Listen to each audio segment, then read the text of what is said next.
నిజంగా నేనొకటి చేద్దామనుకున్న వేరే లెక్కయిపోయింది. కానీ చికెన్ పలావ్ టేస్ట్ అయితే చానా బావుంది. ఇలా ఒకసారి ట్రై చేయండి.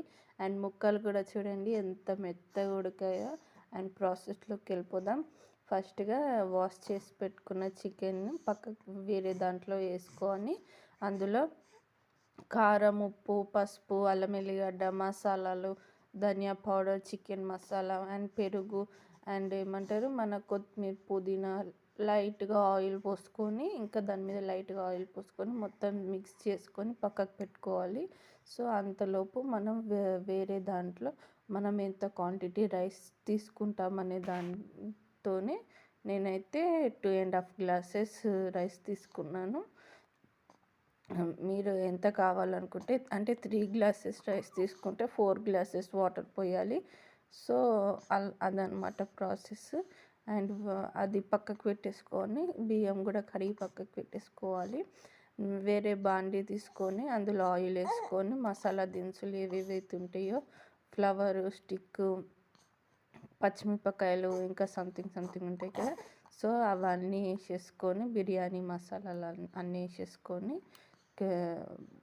అది మంచిగా ఫ్రై అయినాక ఈ చికెన్ దాని పైకెళ్ళి ఏసేసుకొని ఒక 10-15% ఒక 50% ఉడికిందన్నా కానీ ఆ టైంలో ఇప్పుడు మనం పెట్టుకున్న రైస్ ఏదైతే ఉంటుందో అది మొత్తం వేసేసుకోవాలి.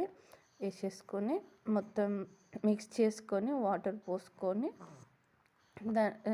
మూత తీసేసి దానిపైన కొంచెం లైట్‌గా కొత్తిమీర, పుదీనా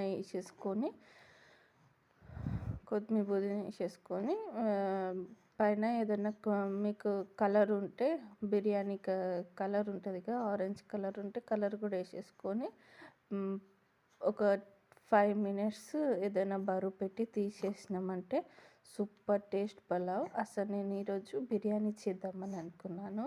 సో, అప్పటికి ఇది చేసేటప్పటికే 10-11 అయింది. సో, అప్పటికే మా వాడు ఆకలి ఆకలి అని అంటున్నాడు. నాకు కూడా ఎలుకలు పరిగెడుతున్నాయని నేనైతే చికెన్ పలావ్ అయితే పలావ్ చేసేస్తాను. చాలా బాగుంటుంది. ఏదైతే ఏంటి ఫస్ట్ తినడం ముఖ్యం కదా అనుకొని ఇలా ట్రై చేశాను. సూపర్ టేస్ట్ వచ్చింది. అండ్ మా వాడు కూడా చెప్తాడంట ఎలా ఉందో. చాలా అసలు వాటర్ ఎక్కువ కాలే తక్కువ కాలే మంచిగా పుల్లలుగా చాలా బాగా అయింది. ఇలా ఒకసారి ట్రై చేయండి. నా ప్రాసెస్లో ఏమైనా రాంగ్ ఉన్నా కానీ వీడియో మొత్తం కంటిన్యూగా చూస్తే అర్థమైపోతుంది. అలాగే ఈ వీడియోకి ఒక లైక్ ఇచ్చి వెళ్ళొచ్చు కదా.